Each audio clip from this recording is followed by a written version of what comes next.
बुद्धिवंतांची परीक्षा म्हणून UPSC स्पर्धा परीक्षेला ओळखलं जातं।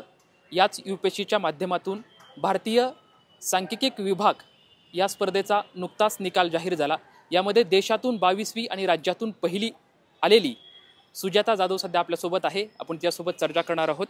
खरं तर खूप मोठं यश मिळालं आहे, नक्की मनात काय भावना आहेत? सर खूप सारा आनंद होतोय आणि मागचे जे 5 वर्षाचे प्रयत्न आहे ते सगळे वर्थिट झाले असं वाटतंय। आणि सगळ्यात महत्त्वाचं माझ्यासोबत जे शेतकरी कुटुंबातील जे विद्यार्थी प्रयत्न करत असतात त्यांच्यासाठी पण मला छान वाटतं की सगळ्यांनी प्रयत्न केले पाहिजे। खरं तर एक सामान्य कुटुंबातून पुण्यासारख्या सांस्कृतिक शहरामध्ये आलात, हा प्रवास कसा होता? सर 2014मध्ये मी पुण्यामध्ये आलेली आहे। तेव्हा नुकतीच माझी 12वी झालेली आणि एक विद्यार्थी सहाय्यक समिती म्हणून हा सगळ्यात मोठा प्लॅटफॉर्म मला मिळाला। आणि मला असं वाटतं की विद्यार्थी सहाय्यक समिती हे एक वटवृक्ष आहे। त्या वटवृक्षांनी त्याच्या सावलीत आम्हाला सर्वांना सामावून घेतलं आणि आत्तापर्यंतचा जो प्रवास आहे त्याच्यामध्ये लीला पूनावाला फाउंडेशन असेल, त्यांनी मला शिष्यवृत्ती दिली। अजून एक गव्हर्नमेंटची इन्स्पायर स्कॉलरशिप असेल। जरी फायनान्शियली काही अडचणी असल्या तरी मला असं वाटतं जिद्द चिकाटी असेल तर तुम्ही तुमचं यश संपादन करू शकतात।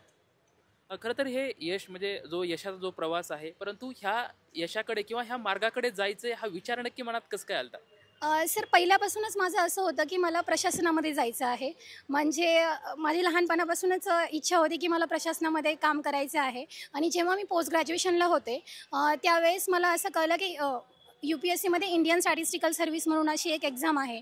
तर माझं ग्रॅज्युएशन पोस्ट ग्रॅज्युएशन दोन्ही स्टॅटिस्टिक्समध्ये आहे, म्हणून त्याच्यासाठी मी अप्लाय केलं। मी 2022मध्ये पण UPSCची इंटरव्ह्यू दिलेली, पण टाय केस झाल्यामुळे माझं सिलेक्शन नाही झालं। तेव्हा खूपच वाईट वाटलं होतं आणि असं असताना फेल तर तेव्हा माझ्यासमोर 2च ऑप्शन होते। म्हणजे वाईट खूप वाटलं, पण मी म्हटलं स्वतःला आणि मला स्वतःला असं मोटिवेशन मी कायम करत असते। तर मी बोलले होते की सुजा, तुझ्याकडे 2च ऑप्शन आहे, एकतर लढायचं किंवा रडायचं। तर मग मी लढण्याचा ऑप्शन स्वीकारला आणि परत चिकाटीने प्रयत्न करून आता हे यश संपादन केलं। खरं तर हा संघर्ष करत असताना अनेक संकटे समोर आली असेल, पण याच्यावरती मात करून तुम्ही पुढे कसं गेलात? किंवा असा काही एखादा भावनिक क्षण आहे का की जे तुम्हाला तुमच्या मनात कायम बिंबलेला आहे?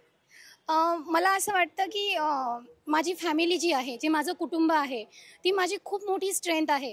म्हणजे त्यांनी माझ्यावर कधीच, जरी 2022ला माझा रिझल्ट नाही आला कधीच माझ्यावर त्यांनी डाऊट नाही घेतला। माझ्या प्रयत्नांवर कायम विश्वास होता, म्हणून मला असं वाटतं की माझं यश हे माझ्या फॅमिलीचं यश आहे। आणि अजून जे माझे सर आहे, किसन डगळे सर आणि नितीन कापडनीस सर, ते सध्या मुंबईला आयुक्त आहे, त्यांचं कायमच प्रेरणास्थान होतं माझ्यासाठी। आता या क्षेत्रात नव्याने येत आहे, म्हणजे आता खूप मोठं यश संपादन केलंय, पुढची काय ध्येय असणार की याच्यामध्ये काम करत असताना? मला असं वाटतं की म्हणजे मी कायम म्हणते योगा कर्मासु कौशलम, माझी जी ड्युटी असेल ती मी एकदम एक्सलंट मॅनरनी पार पाडेल। खरं तर आता या स्पर्धा परीक्षेमध्ये बघितलं तर खूप मोठं, प्रचंड मोठं लोकांमध्ये, विद्यार्थ्यांमध्ये एक हे असतं की आम्हाला स्पर्धा परीक्षा द्यायच्यात किंवा त्यातून यश मिळवायचं आहे। अनेक विद्यार्थी या स्पर्धा परीक्षा देण्यासाठी येत असतात, तर अशा विद्यार्थ्यांसाठी तुम्ही काय संदेश द्याल? खरंच स्पर्धा परीक्षा हा खूप चांगला प्लॅटफॉर्म आहे, पण मी सर्वांना सांगू इच्छिते की म्हणजे माझं हे पर्सनल पण मत आहे आणि सगळ्यांनी फॉलो केलं पाहिजे की पहिले तुम्ही तुमचा प्लॅन बी व्यवस्थित करा।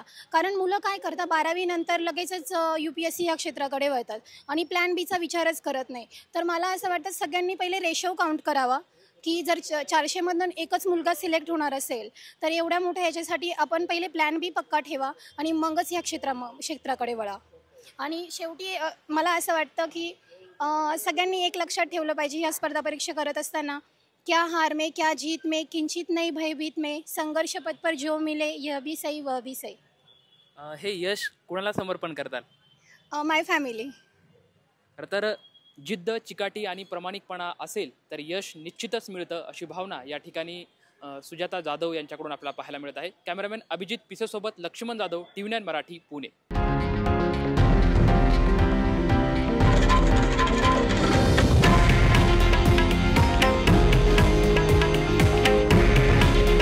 हे आहे देशातील नंबर 1 न्यूज नेटवर्क आणि आपण पाहत आहात TV9 मराठी।